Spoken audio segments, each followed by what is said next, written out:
Good morning बच्चों। आपकी worksheet आ गई है। ये वर्कशीट नंबर 6 है और सामाजिक विज्ञान की है और आपकी क्लास 10th है। आज जो आपकी वर्कशीट आई है वो ज्योग्राफी से आई है और टॉपिक है खनिज। प्राकृतिक रूप से प्राप्त ऐसे तत्व जिनकी एक निश्चित रासायनिक संरचना होती है उन्हें हम खनिज कहते हैं। भूवैज्ञानिकों के अनुसार खनिज एक प्राकृतिक रूप से विद्यमान समरूप तत्व है जिसकी एक निश्चित आंतरिक संरचना है। खनिज प्रकृति में अनेक रूपों से पाए जाते हैं जिसमें कठोर, हीरा व नरम चूना तक सम्मिलित है। खनिज हमारे जीवन में अनिवार्य भाग है। लगभग हर चीज़ जो हम इस्तेमाल करते हैं, एक छोटी सुई से लेकर के एक बड़ी इमारत तक सभी खनिज से बने हुए हैं। कारें, बसें, रेलगाड़ी व हवाई जहाज़ सभी खनिजों से ही बने हैं और धरती से प्राप्त ऊर्जा के साधनों में चलते हैं। ठीक है, तो खनिज क्या है? सामान्य और वाणिज्यिक व्यापारिक उद्देश्य हेतु खनिज निम्न प्रकार के वर्गीकृत किए जाते हैं। सबसे पहले आपको बताया गया कि खनिज क्या है ना, मिनरल्स क्या है। तो आपको यहाँ पे लिखा हुआ है, सबसे पहले ऊपर जो लाइन है वो पढ़ लीजिएगा। क्या है? प्राकृतिक रूप से प्राप्त ऐसे तत्व है ना, नेचुरल रूप से जो एलिमेंट्स हमें मिलते हैं, जो तत्व मिलते हैं जिसको एक निश्चित रासायनिक संरचना होती है, जिनका एक केमिकल स्ट्रक्चर होता है। ठीक है, उन्हें क्या कहते हैं? खनिज कहते हैं।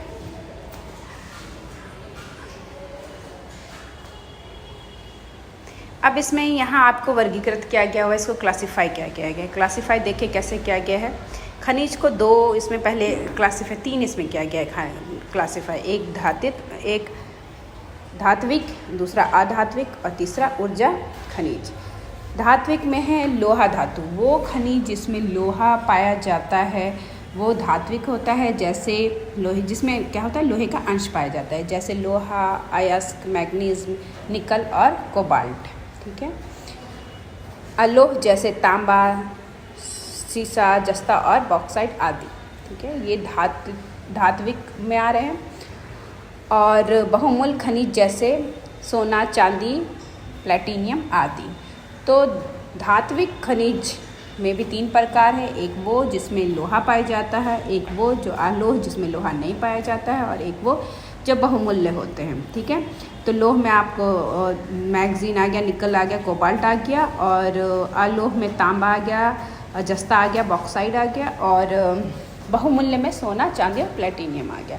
अब जो सेकंड क्लासिफिकेशन है, सेकंड टाइप है, वो क्या है? अधात्विक। अधात्विक में क्या क्या आता है आपका?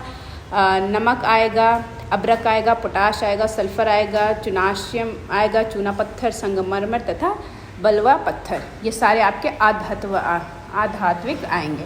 मेटेलिक और नॉन मेटेलिक। पहला जो हमने पढ़ा वो मेटेलिक था, सेकंड जो था वो क्या है?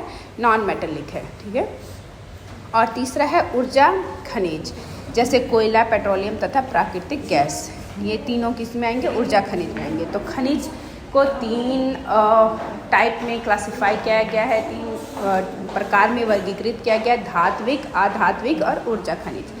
तीनों के टाइप में मैंने बता दिया क्या क्या है, और खनिज है क्या ये भी मैंने आपको बता दिया। ठीक है, और ये जितनी भी चीज़ें बनी हुई हैं वो सारी खनिज से बनी हुई है। देखिए यहाँ लिखा हुआ है, लगभग हर चीज़ जो हम इस्तेमाल करते हैं, एक छोटी सुई से लेकर के बड़ी इमारत, सभी चीज़ से बनी हुई हैं, खनिजों से बनी हुई हैं। जैसे बस, रेलगाड़ी, हवाई जहाज़ सभी खनिज के बने हुए हैं। ठीक है, तो बेसिकली आज में आपको इसमें तीन चीज़ें पढ़नी थी। एक आपको पढ़ना था खनिज क्या है, दूसरा आपको पढ़ना था कि खनिजों का जो वर्गीकरण है वो कैसे किया गया है, और तीसरा आपको पढ़ना था कि ऊर्जा का प्रयोग हम किस प्रकार करते हैं। ठीक है, तो खनिज क्या है, खनिज किसे कहते हैं? सबसे पहले आपका क्वेश्चन यहाँ पे पूछा गया आपके वर्कशीट में कि खनिज किसे कहते हैं। तो खनिज किसे कहते हैं? सबसे पहला लाइन है यहाँ पे, प्राकृतिक रूप से प्राप्त ऐसे तत्व जिसकी एक निश्चित रासायनिक संरचना होती है उसे हम खनिज कहते हैं। यह आपका आंसर हो जाएगा। काफ़ी ये शॉर्ट क्वेश्चन आंसर आए हुए हैं आपके, आ रहा है आजकल आपके वर्कशीट में। और सेकंड है, दैनिक जीवन में प्रयोग किए जाने वाले किन्हीं तीन धात्विक और अधात्विक खनिज का नाम लिखिए। तो ये देखिए यहाँ लिखा हुआ है धात्विक और अधात्विक। तो इनमें से आपको तीन तीन लिख लेने हैं। जैसे धात्विक में क्या लिखिएगा? लोहा, जस्ता है ना, चांदी ये सब लिख लीजिएगा, और आधात्विक में आप पोटाश, सल्फर, चूना पत्थर ये लिख लीजिएगा, ठीक है। और क्वेश्चन नंबर 3 है, ऊर्जा का प्रयोग हम किस प्रकार के कार्यों में करते हैं। तो किस प्रकार के कार्यों में हम करते हैं ऊर्जा का प्रयोग, बताइए।